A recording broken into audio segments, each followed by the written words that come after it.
Hello and good morning, students. Now today we are going to do this poem. I think I could turn and live with animals by Walt Whitman. Now before starting this poem, let's talk about the poet itself. Now Walt Whitman, he was born in 1819 and he died in 1892. That means he was in the 19th century. Now he was a teacher, a government clerk and a journalist. That means multi-talented person. And he was also known as the father of free verse. Father of free verse. Free verse means the poetries which were written without the rhyming scheme. That means free verse. Now he not only made his own style of writing poetries. In fact, this shows that he was a bit rebellious in his social life also. And he has done a lot of things. He did a lot of things at that time. He spoke a lot for the soldiers. He used to go to the hospital, visit the soldiers, the injured soldiers, and talk to them and did a lot for them. Now let's start line by line explanation of this poem. Now see, the poet here says that I think I could turn and live with animals. They are so placid and self-contained. I stand and look at them long and long. So first let us take these three lines. Now what is there, which qualities of animals fascinate the poet, and that is why he wants to turn and live with animals. Now here turn means to transform or change. To change into an animal and then live with them. So why he wants to live with animals? Because he thinks that animals are better than human beings. Now what are the qualities that fascinate him, and it compels him to think about the animals, that they are far better than human beings. So what are those qualities? I think I could turn and live with animals. They are so placid, because he thinks that these animals are very placid, means quite docile. They are quite they are not they don't worry about the things which are there with others, and they are very happy and self-contented. And self-contained means they are complete in themselves. Whatever they have, they are happy with that. They don't aspire for other things which the other people have. Whereas the human being, it is totally different. The human beings, they are not satisfied with what they have. If they have something, they want more and more, and they aspire for more things. That is why. Whereas the animals, they don't have these qualities, and they are so placid and self-contained in themselves. And I stand and look at them long and long. And because of these qualities, because the animals are so placid and self-contained or complete in themselves or self-satisfied, it is because of these qualities that the poet is quite fascinated with these animals, and that is why he wants to turn or transform himself into animal and live with them. And these qualities fascinate him so much that he admires those animals, and for that he stands and look at them for long and long. For a lot of time he is observing those animals, because the animals have got all those qualities which the human beings don't have. Now let's look at the next four lines. They do not sweat and whine about their conditions. They do not lie awake in the dark and weep for their sins. They do not make me sick discussing their duty to God. Now, the next three lines, they mean here, that means for the animals. So they do not sweat and whine. Now sweat, we know that sweat means to perspire, isn't it? But here it does not mean that. Here it means that they don't desire a lot, okay, and then they don't cry over the spilt milk and all. about their condition. So whatever condition that they get, they take the life as it is. And so they do not sweat and whine about their condition. If they are in a good condition, it's fine. If they are in a bad condition, then also they keep on living. They don't complain to anyone that they are staying in a bad condition or anything. They don't complain. They take life as it comes to them. They do not lie awake in the dark. Now the human beings, what happens to the human beings? They keep on thinking while at night they are in a big tension. They keep on thinking what they did today, that was wrong, that I did. Then they'll cry over that wrong thing, and then what other next things are they're going to do. So they are all thinking about the things, what is going to come in the future or what they have done in the past, and just they'll keep on thinking about that. Whereas the animals, they do not lie awake in the dark. Whereas the animals, they don't lie awake at night. They don't even think what they have to do or what sins they have done. They just move forward and weep for their sins, and whatever sins they have done, they don't weep over that. If they have committed something wrong, it's fine. If they're not committed, then also it's fine, and they just move ahead in their life without thinking something else. Whereas the human beings, they are totally different.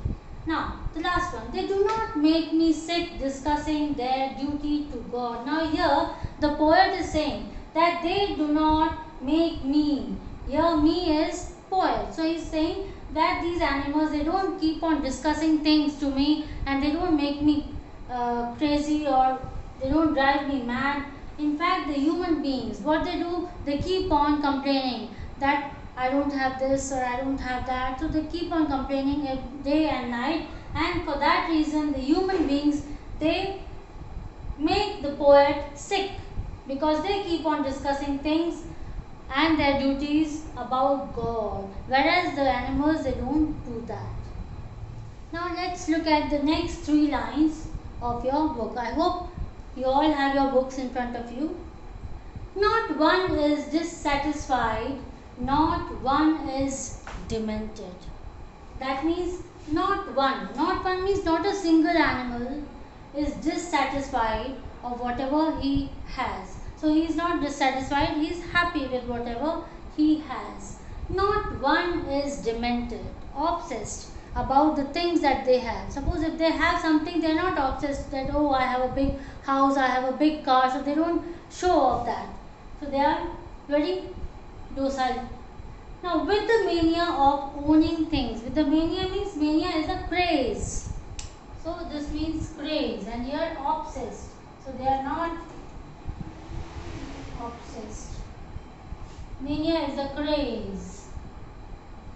So they are not crazy about the things that they have. Suppose if they have something very special qualities in them, they are not crazy about it, and they don't show off, or they are not obsessed about those things, and they don't show off about their owning things with possessions that they have.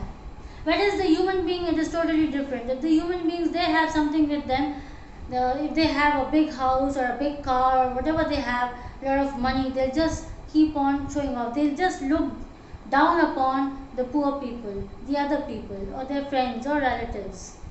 Not one kneels to another, nor to his kind. Now here, it means that not a single animal kneels down to in front of another animal, showing their respect or anything else, not to his kind, not to his same kind of, like elephant to elephant. So not to his kind. Whereas the human being, they kneel down or they show their respect to other human beings. They give regards, and they are always bothered about, like the elders or their gods. They keep on worshipping them. They want something from them. Then also they keep on doing all that. Whereas the animals, they don't do that. So they don't kneel to another animal, not to his kind, not to his own kind, to the same kind. He doesn't do all that. So they are least bothered about all these things. They are just happy-go-lucky animals. So not one kneels to another. So not a single animal kneels down or just showing respect or just bowing their head in front of the others, so they don't do all that. Whereas the human beings, they are always bothered about all these things. And if they are, one doesn't kneel down to somebody else, then they are annoyed also. Whereas the animals, they are least bothered about all these things. That lived thousands of years ago. Now that lived thousands of years ago, these are like gods. Okay, the people, they worship their ancestors and all. Sometimes it's God also. Like, so the people keep on showing respect to them and they keep on remembering them. But whereas the animals, they are least bothered about all these things. Not one is respectable or unhappy. Respectable means too honorable. So not one is respectable or unhappy over the whole earth. So over the whole earth, the animals, they are least bothered about the people, and that is why they don't show their respect to any of their kinds. They treat themselves equally, and they treat their kind also as equal. And they are not unhappy about that thing also, and they are not unhappy in the whole world. So they are least bothered about all these things, whereas the human beings, they are quite bothered about their ancestors that lived thousands of years ago, and they keep on worshipping them, and they keep on asking for something or the other, whatever they require. They just pray before them, and they just keep on asking for the things. Whereas the animals, they are least bothered. They take their life as it comes to them. They are least bothered about the other things. So they show their relations to me, and I accept them. They bring tokens of myself. They evince them plainly in their possessions. I wonder where they get those tokens. Did I pass that way huge times ago and negligently drop them? So there's a question mark, you can see. So here the poet says that so they show their relations to me. Who show their relations? These animals. They show their relation to the poet. Why? Because the poet is quite fascinated with those qualities of the animals that the animals possess. And that is why, because of those qualities, these animals, they show their relations to the poet. And I accept them. And that is why he is ready to accept all those good qualities of those animals, and he has that desire to live with them. They bring tokens of myself. Now here, tokens. What do you mean by tokens? Tokens are all the good qualities. The good qualities or the characteristics that the poet is fascinated by. So, like for example, empathy, love, affection, or good emotions. So all those things. So they bring tokens of myself. So all these tokens are really desired by the poet, and so these animals, they bring all those tokens, all those good characteristics, those good qualities. They evince them plainly in their possession. Evince, they show. So they show plainly in their possessions. Possessions means owning. So the good characters which they have in them, these animals, they show it to the poet. Now, afterwards the poet has some questions. Okay, and what is the question? That he wonders. I wonder where they get those tokens. So he wonders that from where these animals, they get those token of love, affection, caring, all that empathy and all, where these animals, they get from. So there's one question which poses in his mind, and he is thinking about all that. Did I pass that way huge times ago? And then he is remembering that even when I was born, even I must be having all those good qualities. I must have been possessing all those qualities, but then I don't find any in myself. So that is why he is thinking that did I pass that way huge times ago? That's long back.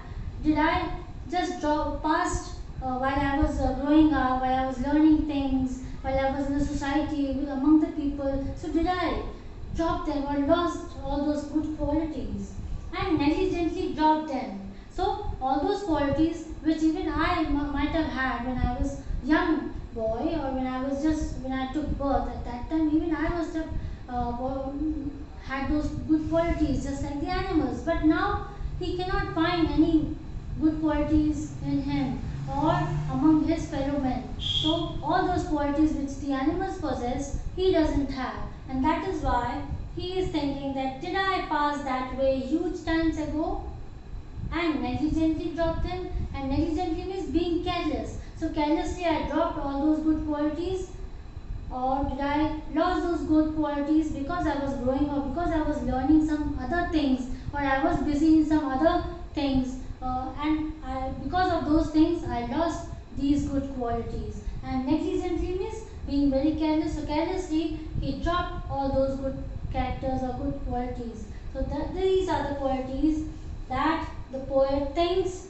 and he likes all those good qualities of animals. And that is why he has a strong desire in himself that he wants to change himself, he wants to transform himself, and then he wants to live with those animals. So with this we come to the end of the explanation, line by line explanation of the poem. I hope you must have understood. So thank you.